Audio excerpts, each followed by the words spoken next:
Good afternoon.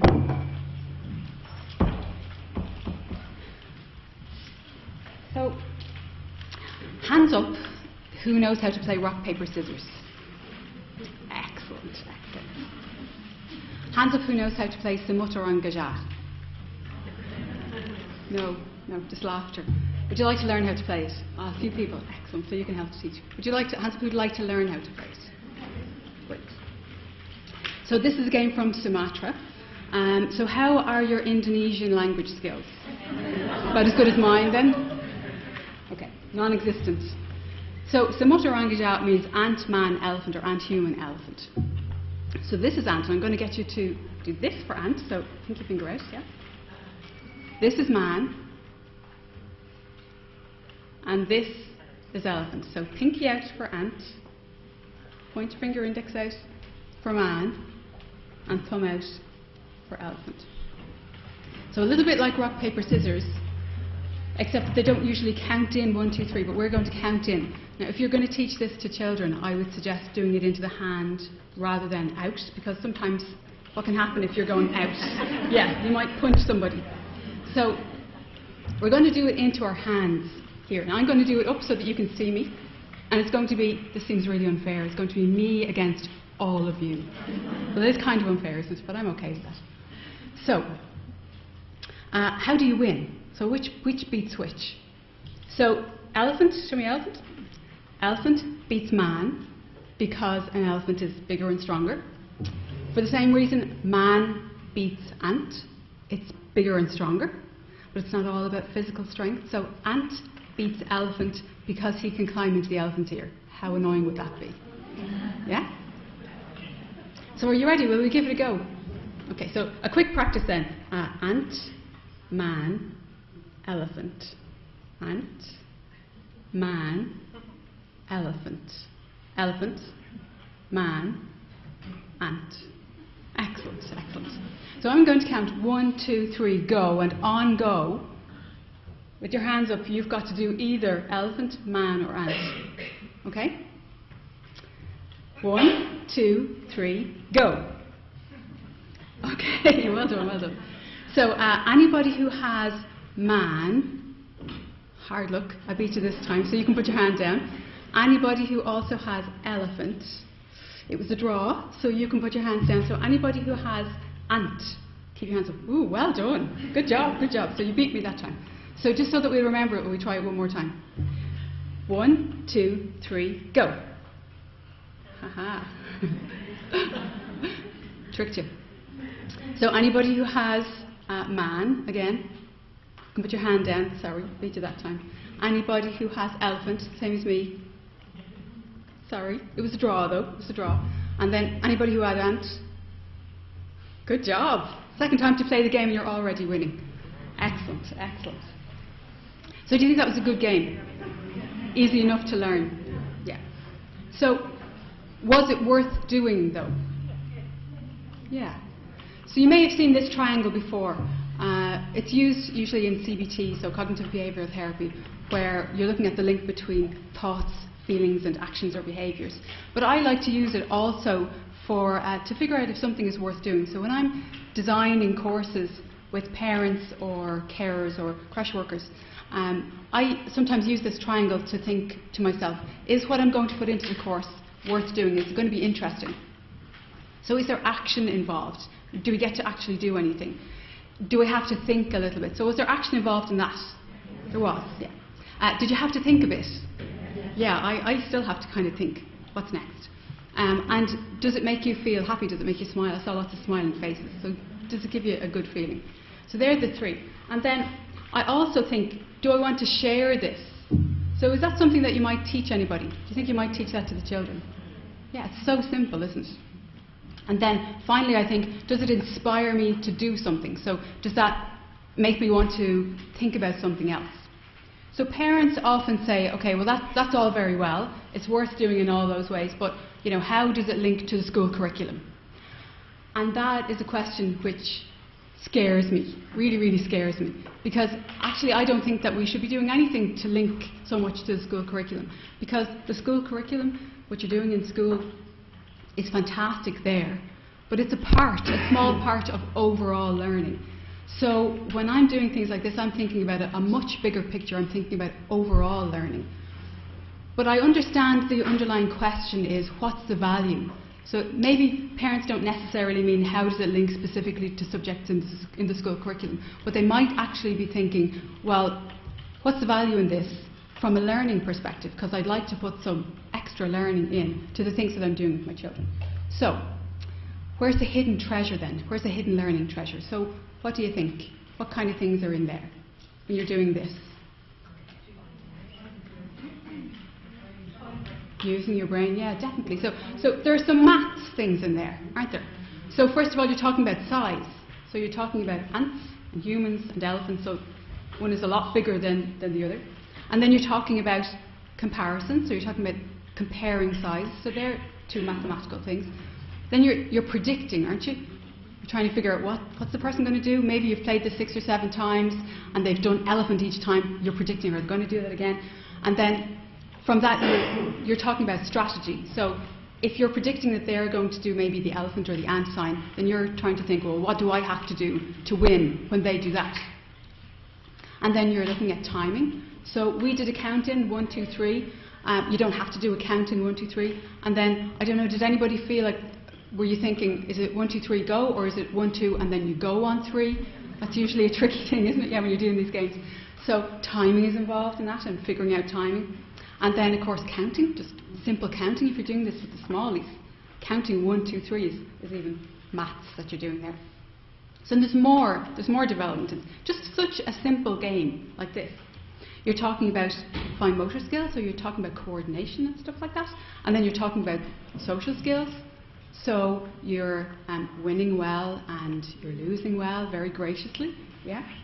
And then from there, I didn't see anybody crying who lost. Yeah, there were no criers in the room. But sometimes that can happen, can't it, with the small children especially. So I didn't cry. Did you notice that? I didn't cry. So there's emotional skills involved in that when you're playing these games, just developing emotional skills. And then, of course, there's language skills, because Semotorangaja, have you heard of those words before? Now you know that it means ant and man or human and elephant. So you're even building on your international language skills. Okay. So when I was thinking then about the worth, and I think, well, what would I do after that? So I like to plan things that will jump me onto something else almost immediately. And of course, the first thing that I did when I was looking up this particular game on the internet was to have a look and see, where is Sumatra exactly? So Googled it, and there's the map. So there it is. It's kind of close to Australia. And then when I get a map out, especially online, I have to, do you do this? You zoom back out and then you just have to look at the world. So when you get to the world map, there are so many great things that you can do, so many different activities that you can do around sizes of places and how far would it be to go from there to there, and wouldn't it be great telling a story about going all around the world. So as a starting point, that simple game could also lead you to things like ant farms. So you're talking about ants. What about drawing an ant farm, or creating an ant farm, or even just following, if you have a back garden like mine, following all of the ants that seem to just come every year all over the place. Or anybody here got any spare socks at home lying around? You know, those single socks? Yeah. And where do the other ones go? I don't know. So you could make a little hand puppet, a little elephant. And of course, elephants, when you're making sock elephants, they don't actually have to be grey. They can be any colour, can't they? Or it might, that starting point might get you thinking about other games from around the world. So have you seen this game? You see the game up the top with the little stones? Yeah. What do you call it? I know it as Mancala or Girise. What was it? Anyo. Okay. Yeah. So it's dropping stones and then picking up when there are 4. Yeah. And they're all around Africa and Asia. This game and variations of this game are played, and it's a fantastic game for working on mathematical skills. So children around the age of 8 to 9 and up, this is a really good game. And there's a link at the end of the slides, but you can Google this and have a look at some of the instructions for it. But what I would suggest would be remembering maybe the name Mancala, but more than that, going to someone at your school who you know is from either an African or an Asian area, community, and asking them. That's a good reason to talk to someone, isn't it? Do you know this game where you have to drop stones and then scoop them out? And that's a board that you see there, but I've done it with egg cartons. Have you ever done it with an egg carton? Yeah. So I've done it with an egg carton. Or I know a lady, a parent recently told me about one that she used to play by scooping just in the ground, in the dirt. So she scooped some holes and then found some small stones and played it there. So from that starting point of this game, Ant-Man Elephant, you can jump all over the place. You can jump to those games, or do you see the other two games? Hands up who knows how to play ball, as in ball against the wall. Excellent. That's a dying art. I hope you're teaching all of the children how to play that. So I go to schools and I actually get the parents out into the schoolyard, and sometimes it's embarrassing because children can see us out the window and they're pointing and what are they doing? But we're playing ball. So what rhymes did you know? Did you know play in your package your rinse out? Yes? Yeah. Did you know please miss me mother miss? She sent me miss. Yes? Yeah. So I hope you're teaching those to all the children that you know. They're really, really important and they're really good for, and I've got some tennis balls with me. So after, if you want to, and we can find a wall, I'll show anyone who doesn't know how to do it. I'll show you how to do that. So as well, you see down in the bottom corner there's, what do you call that? We called it beds. Hopscotch? Hopscotch. Yeah. When I was growing up, we called it beds, and we used to use, what did you use for the, a polished tin? Me too. We'd fill it with muck. It'd have to be empty. Fill it with muck. Yeah. Or a flat stone. Yeah, flat stone. Yeah. And once you get out, if you're doing this with the children, and that leads to any of these games, and you start talking about your own games when you were a child, if you get some chalk and you do this, I guarantee someone will eventually ask for a rope, and then you'll be skipping, won't you? Once you get on the road, once you do this on the road, you're skipping next. Yeah. Or curbs. Anyone play curbs? Yeah. So you've got a light football, and you have to throw it to the other curb. They're really, really good games, and there's some great physical activity that we can be doing if we start looking back at the games that we used to play. So this is a really good website from NALA that NALA have developed, and hands up who has seen this before? Lots of you. Brilliant. What do you think of it? It's good. There's some good stuff on there. Some good starting points. I like it for starting points. Yeah. So NALA developed it with, Margaret was telling me earlier, Margaret from NALA, if she's here, was telling me over 40 stakeholders, so 40 individuals and organisations were helping NALA to develop this website. So it's a really very good website. They've got Early Childhood Ireland, INTO, library organisations, the Association of Speech and Language Therapists, the NCCA, Young Ballymun, and more help to develop the website. You can also, of course, link in with them on Facebook. And then what's on the website? So you probably remember, if you'd clicked around like I did, you'll see instructions for games, you'll see apps, you'll see links to videos to watch with the children, you'll see good tips on talking with your children effectively. And then what I love is that there are lots and lots of starting points on the website. So the other thing that I love about it is, you know, when I was talking about whether something is worth doing or not, and I was looking at the triangle, at the end of each page of each activity, there is a little conversation there about whether this is worth doing and why it's worth doing. So that conversation is actually on the website under 2 questions at the bottom of the pages. So when you scroll down, you'll see, why am I doing this and how can I do more? And that's all about that valuing whatever it is, whatever the activity is, and seeing what's important in it and what's involved in it. So also, if you want to sign up for their newsletter, just click on the yellow button and it'll bring you to a really, really simple form to fill in. Just pop your email address in, your first name, your last name, and then subscribe. And you can get it on your phone, or you can get it on, you can go to the library. If you don't have a computer or a laptop at home, you can get it on the library computers there, or any of your mobile devices. And then you'll get this newsletter. So this is the June newsletter. And in advance of talking to you, I had a quick look at the June website, the June newsletter, and spent hours actually clicking around and finding really cool things. So I clicked on all the little links that you can see there, or you probably can't see what they say, but you can see the little blue bits. I clicked on all of those, and there's some I would recommend going on. But while I was doing that, a butterfly flew past the window. And I'm interested in butterflies and in insects generally. So I noticed butterflies in the 5 to 7 age group, and I clicked on that. So I thought I'd show you what I found. So first you get to this activity page. It tells you a little bit about butterflies, and it talks to you about, and you see that the website is set up into talk, play, read, write, count, and this is in the talk section. So it's about talking to your child about butterflies as it happens. And there's a link there to the Irish Butterflies website. So clicked on that and found this. And if you click on the side of each of those has an image of a butterfly. And there's, I clicked on the top one, the peacock butterfly. It's good, isn't it? It's really cool when you can actually see them. So these are Irish butterflies, so you're guaranteed to see them if you're in Ireland somewhere. And it tells you a little bit about other names that they go by, and it tells you a little bit about where they are and when they're out. And also, I was so excited to see that the food plant was nettles. Yeah, because I have nettles growing in my back garden that I was supposed to pull out weeks ago. And now I'm thinking they're a habitat. I shouldn't touch them. I don't have to weed the garden, they're a habitat. So that's good to know, isn't it? No more weeding for me. Never weeding. So I also noticed on that page that there's butterfly farms on a tab. So I clicked on that because I love going to Stratham to the butterfly farm. Hands up who's been to the butterfly farm in Stratham? A few people. Yeah. What did you think? Brilliant. Isn't it brilliant? Absolutely brilliant. Yeah. So it's fantastic. You know what? The room. If you're afraid of things flying at you, go, but don't go into that room. You know the room I'm talking about. So the two images there that you can see. One is of a butterfly that was actually on my shirt.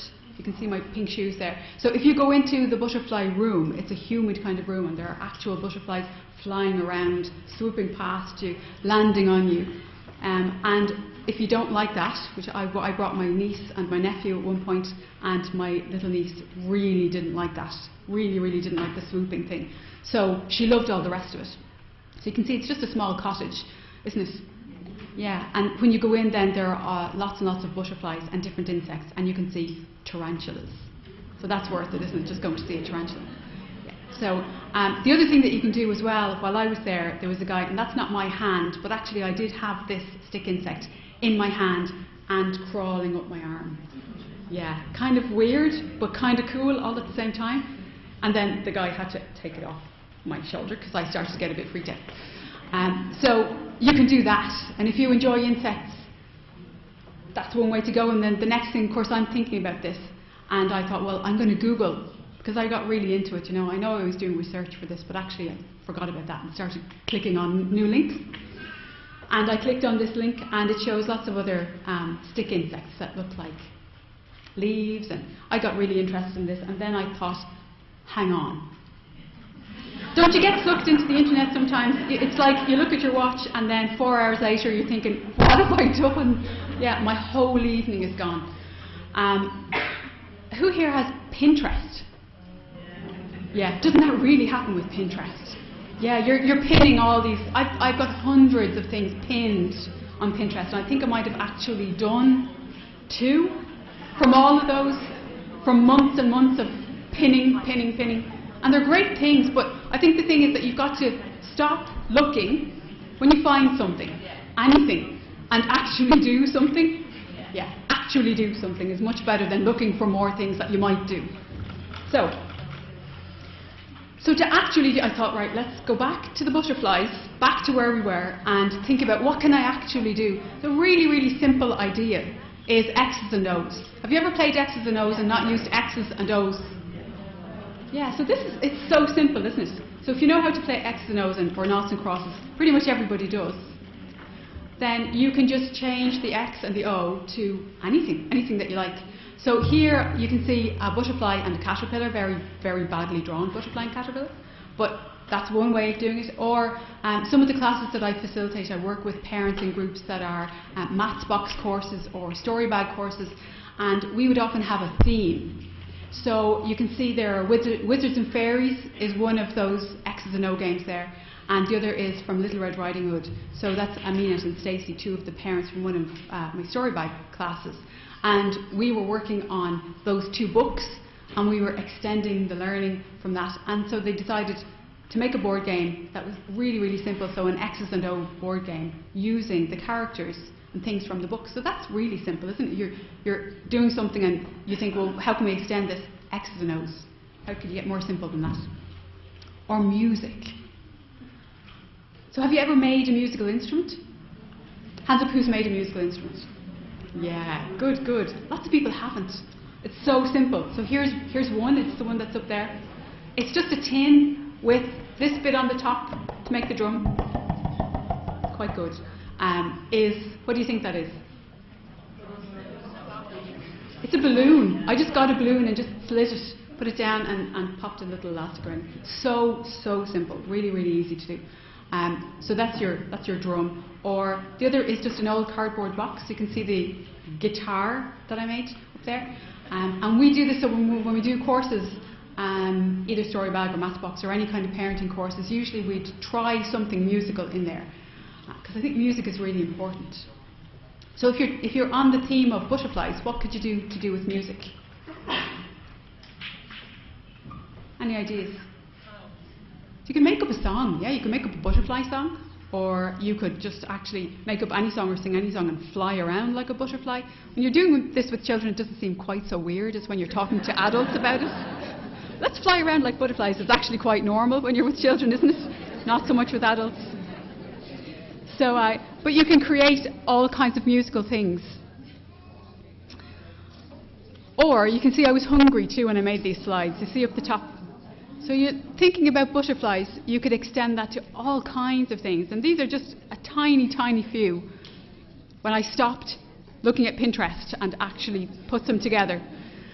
So you could make, we all know, don't we, how useful it is to bake with the children. Not only because there's maths and there's language and all that involved, but also because we get to eat the stuff at the end. So baking is really good.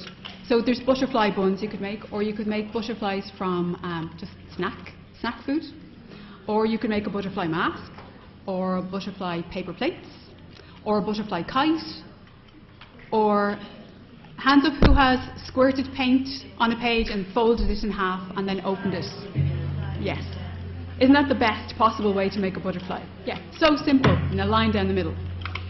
So once you've got your theme, your starting point, for me, I think that's the most important thing. You start somewhere, and then you let your imagination, or more importantly, your child's imagination, just run riot. And when you know we're working with insects or butterflies, then you're on the lookout. And you know when you are thinking about something, suddenly everywhere you go, you see them. So I was thinking about butterflies, and as I was walking down the road, I'm seeing butterflies are all in on blouses at the moment, and there's so much jewellery to do with butterflies, and you're really open to it. And that's the great thing, so you're primed for it. And if you're priming with your child, then as you're out and about, they're also seeing this theme that you're working on, these butterflies. But the other way to do it then is maybe to have a themed treasure box. So the maths box courses that I would facilitate, and this is the maths box of a parent called Julia from the Holy Rosary School out in Tala, and she varnished her box and everything. It was fantastic. So the theme that we were working on was maths, but you can do a theme of anything. So you can do the butterfly theme in just a treasure box and create a box with anything to do with butterflies or insects or whatever your theme is, whatever your starting point is. That would be a good idea, wouldn't it? And again, really simple. And that was one of those blank IKEA boxes that you have to make yourself. And now it's lovely and colourful. So before I finish with you, I just want to talk to you for a minute or two about stories. So how important is storytelling? Very, very. Yeah, I see nodding heads. It's really, really hugely important, isn't it? So I facilitate also creative writing classes, as well as family learning classes, and so we love telling stories and writing stories. But I like to do it with a little bit of a twist, so just add something to the storytelling. And one of the things that I like to do is add some sound effects. So have you ever heard of a Foley artist? Anyone heard of a Foley artist? Hands up. So a Foley artist is the person who, on film, they create the sound effects that you hear. So you know this is a bit gruesome, but you know when you've got one of those terrible films where someone falls from a roof and they crash onto the ground. Well, apparently they don't like to actually do that with the actors because it's bad for business. So a Foley artist is the person who they get, and have a guess what they use for that one? A watermelon. So they get a watermelon and they record the sound of a watermelon going splat. Yeah, so when you're looking at something and you think, oh, that's gruesome, actually that's a watermelon. So it's not as gruesome as you thought it was, but it is kind of a waste of a watermelon, but anyway. So a Foley artist is a person who does that. They look out for things in just everyday life that make a sound like something that you might expect something on screen to sound like. So when I'm doing storytelling, I like to add some sound effects. So would you like to maybe try one? So can I get you to close your eyes? And what we're going to do is I'm going to do a sound or two, and I want you just to tell me what this could be in a story.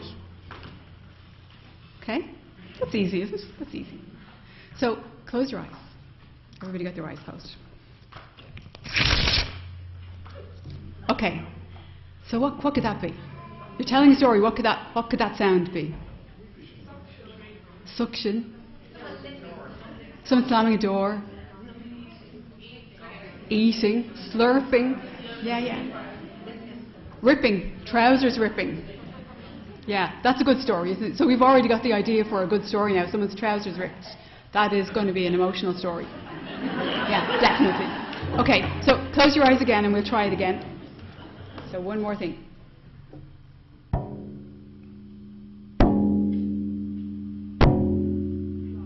Okay, what's that? What could that be? Clock. A giant walking.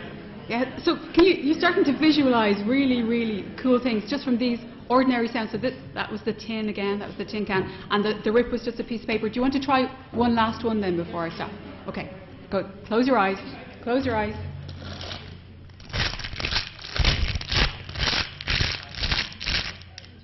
So what could that be in a story? Walking footsteps, maybe footsteps in the snow or footsteps in leaves. Yeah. So whether you use those sound effects to create a story, or what I now do all the time, which is a bit freaky to my children who are older now, they're 19 and 20, is that I am on the lookout for sounds that might fit stories that I already know. Yeah. That's kind of weird, isn't it, when you're walking around listening? Hang on, I think that would be good for, you know, for example, what could you do if you needed to do the bomb sound? There's a bomb in your story. A balloon? Like a bang, for the bang part? What about for the tick-tock, tick-tock? Kitchen timer works brilliantly. Brilliantly. Yeah. I've tested out lots of kitchen timers in shops. Oh, that's a good one. That'd definitely do for a bomb. Yeah. I know. So, next time you're telling a story to the children, I suggest, together, walk around the house, pull at things, shake things, stamp on things, scrunch things, have a bit of fun, and then you probably should tell them actually that you're doing that for sound effects for a story, otherwise they might think you're gone a bit mad. Okay. Thanks a million. Thanks for listening to me.